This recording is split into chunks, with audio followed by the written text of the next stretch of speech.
principle, a universal principle. Sometimes this right today, wrong tomorrow, these changing contextual dharma changing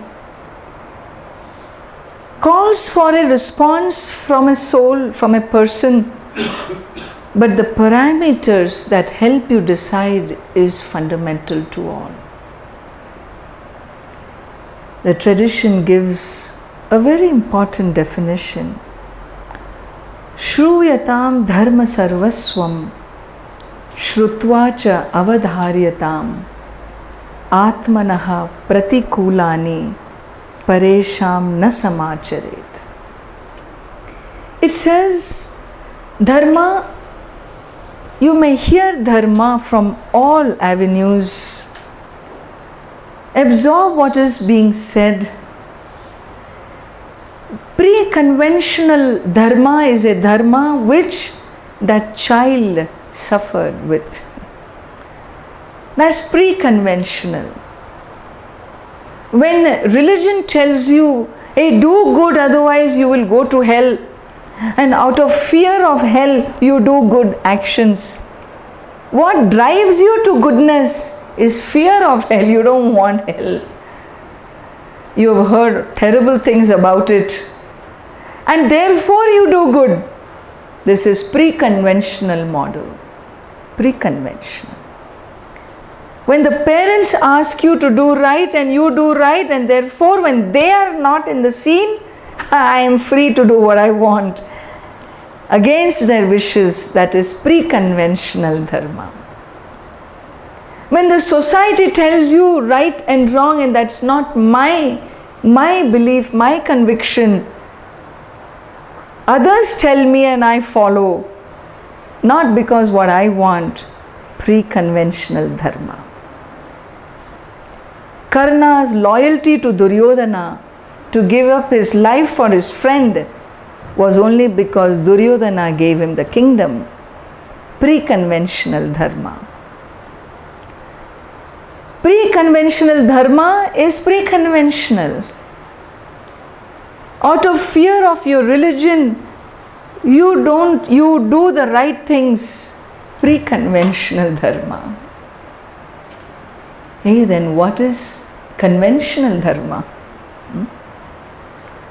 What is conventional? Conventional dharma is that dharma, that verse which I just chanted. Atmanaha pratikulani paresham na samacharet. Atmanaha anukulani paresham samacharet. What I don't want others to do to me, I don't do to the other. What I want others to do to me, I do to the others. Hey, what is it you don't want others to do to you? Come on, tell me. Well, I don't want them to hit me. Well, then you don't hit others. I don't want them to lie to me. Then you don't lie to the others. I don't want them to cut my pocket. Then you don't cut the pocket of the others. What you don't want others to do to you, you don't do to the other. But what if they do to me what I don't want them to do to you? I don't want them to do, but they do. Are you going to do what they do? No. That is called tit for tat philosophy.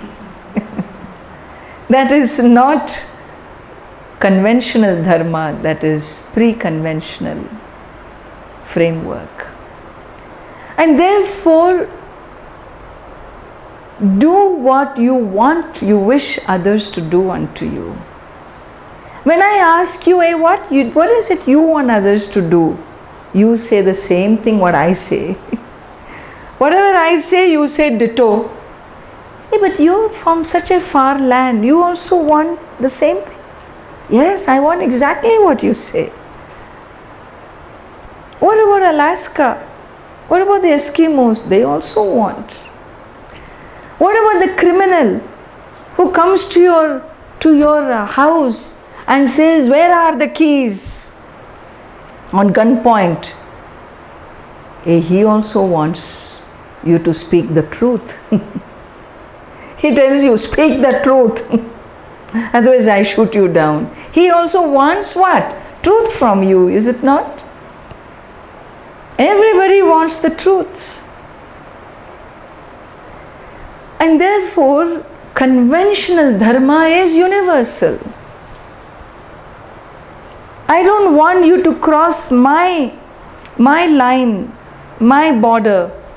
You don't cross into mine, I don't cross into yours. Conventional.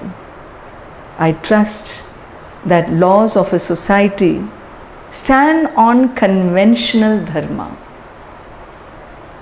where there is justice and fairness to all.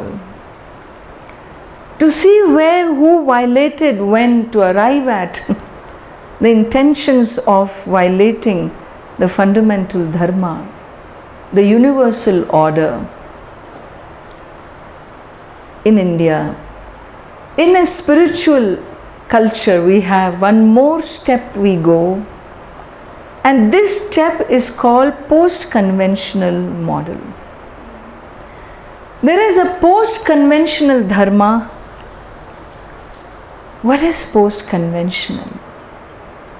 Post-conventional is a dharma that stands above, beyond the moral opposites.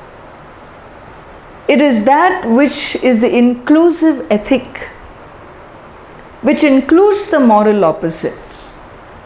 It is that dharma which crosses paradigms and brings in the universal oneness. That ideology, philosophy of oneness, a dharma which was lived by the incarnations such as Lord Rama and the Lord Krishna. I need to take refuge in our historical poems, because they are classical examples, they are the icons, they are the archetypes of post-conventional model. Sri Rama is the prince who is to be crowned as a prince of Ayodhya. And he is being sent away to the forest for 14 years because of a promise his father made to his mother. Absolutely wrong decision. There is no justification for this decision. Should he go or should he not go? There is no doubt in Sri Rama's mind. But he has a younger brother, Lakshmana, who is also a person of dharma, of right, of good, of proper, of justice. And he tells his brother, how dare they make a declaration like this? They are our parents. They are not our parents. No parent on earth will make a declaration sending their own child to the forest for 14 years when they have done no wrong. They are no parents. No, they are our parents. We need to listen to them. No. Lakshmana's dharma said, they are our enemies who have come in the form of parents in this birth. They are really our enemies, and a good Kshatriya is one who recognizes the enemy no matter which birth he meets them. You say, yes, I will shoot them down. This is a dharma of righteousness. Dharma which says, declares this is right. Sri Rama's dharma never declared right and wrong. It only did what needed to be done. The whole of Ayodhya declared this mother, the stepmother of Sri Rama, because of whom he was sent to the forest for 14 years, she was absolutely excommunicated, estranged from the entire kingdom. The king had really neglected her. Nobody wanted her. And this stepmother, she waited for 14 years to come for Sri Rama to return.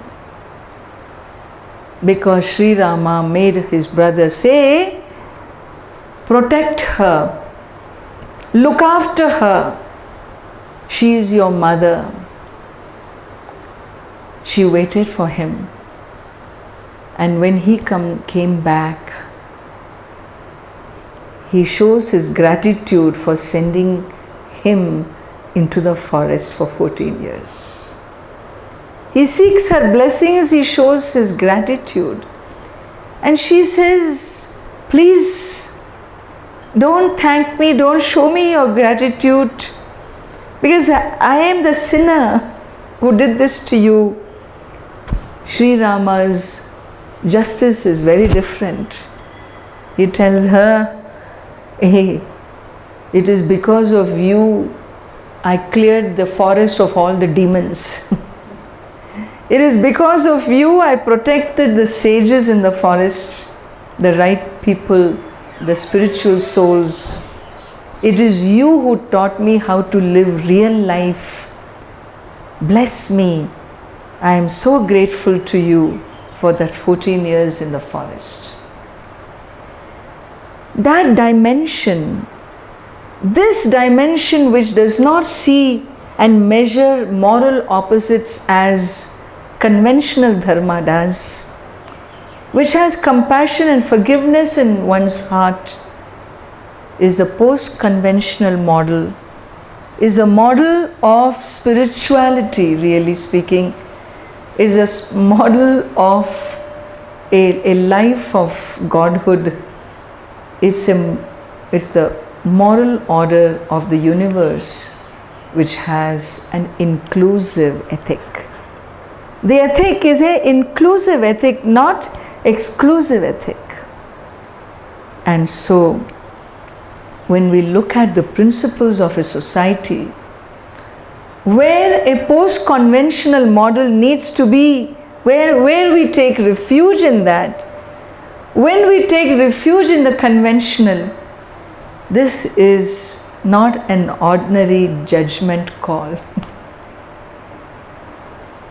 People like them to hold justice in our country, to make decisions for lives of people on this right and wrong, because this right and wrong is not only a child's problem, it is a problem of human life.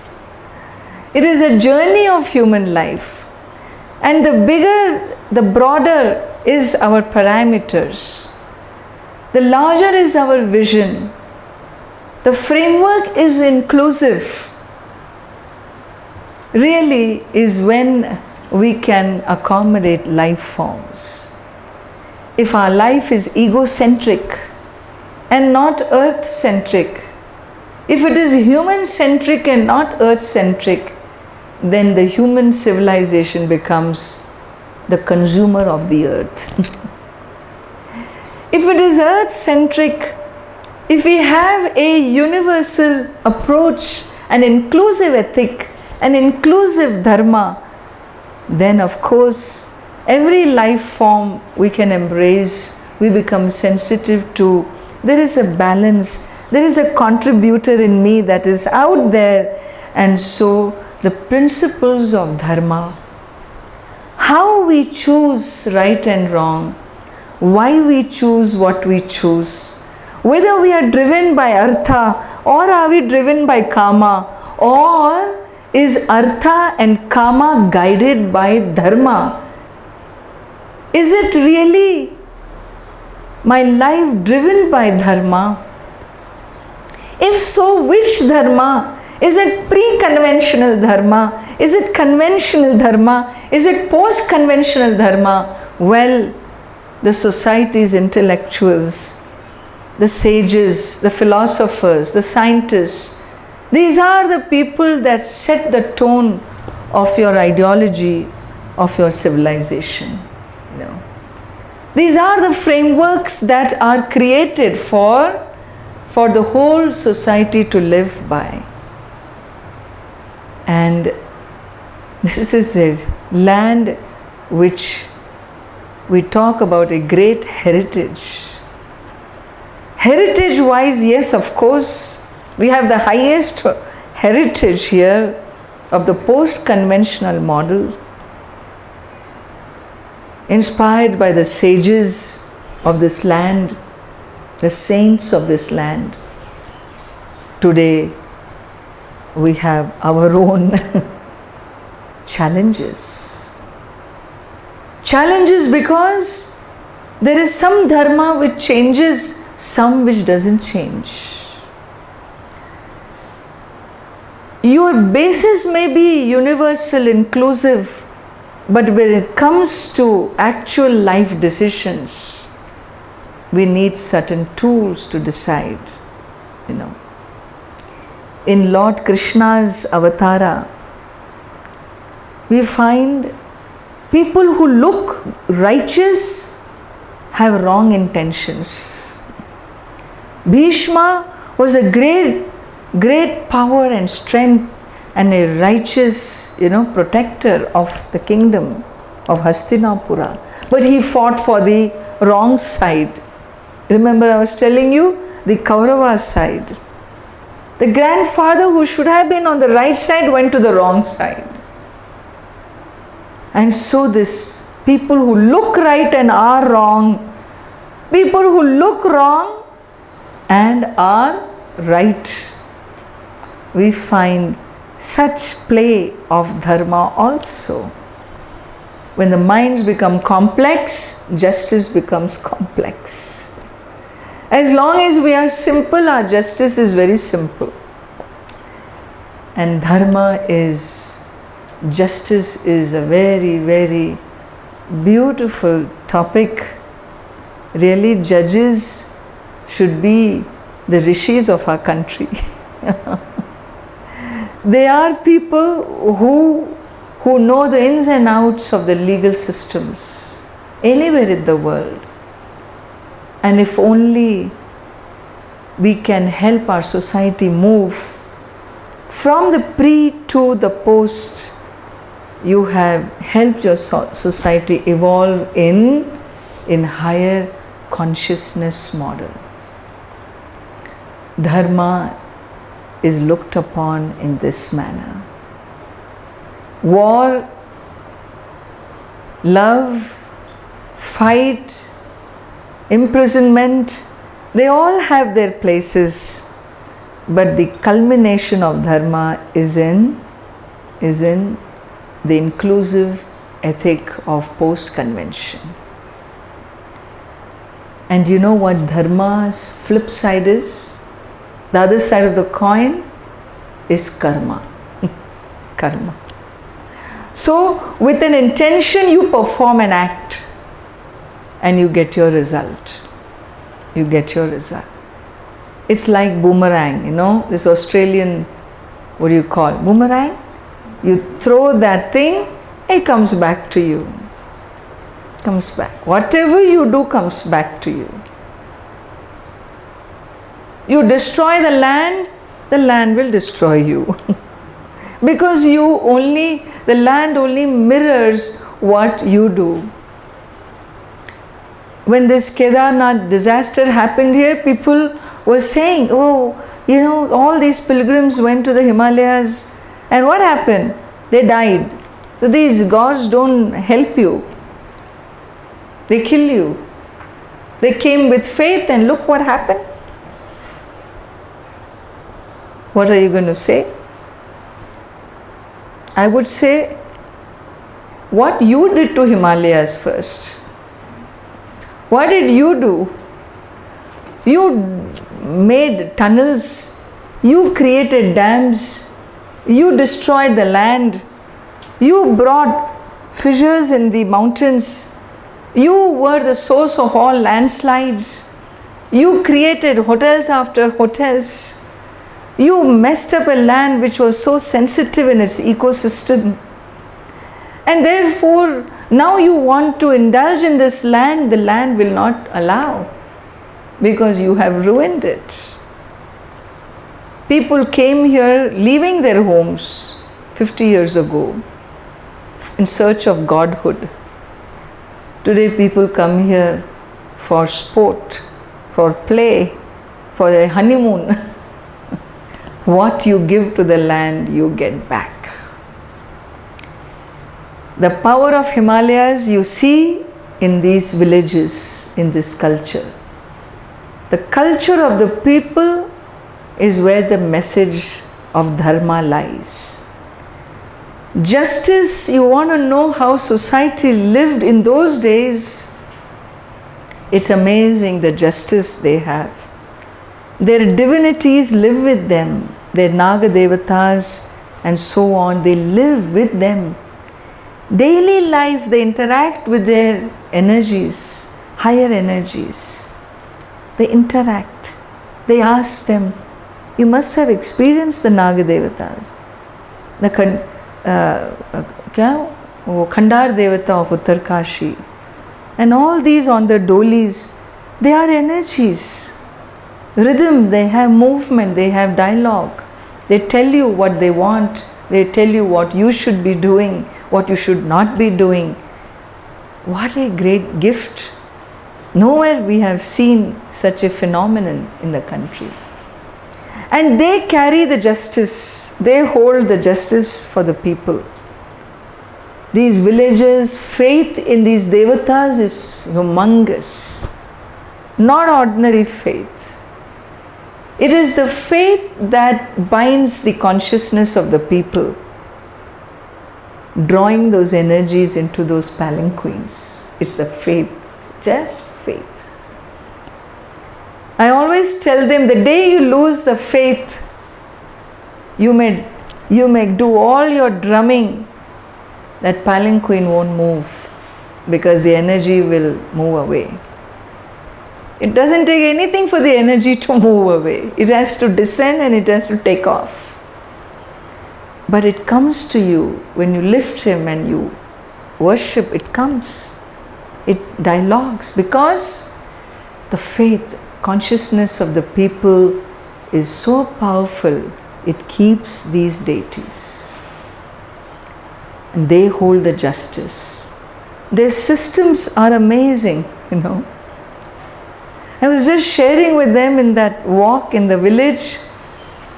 If there is death in one family, every one male member from every home will carry a log of wood for cremation. You cannot say, well, this guy was my enemy. I am good riddance to bad rubbish. I am not going to carry wood for him. You dare not say that. If you did, you are out of the village. The village excommunicates you. They are very clear about what is fair, what is just.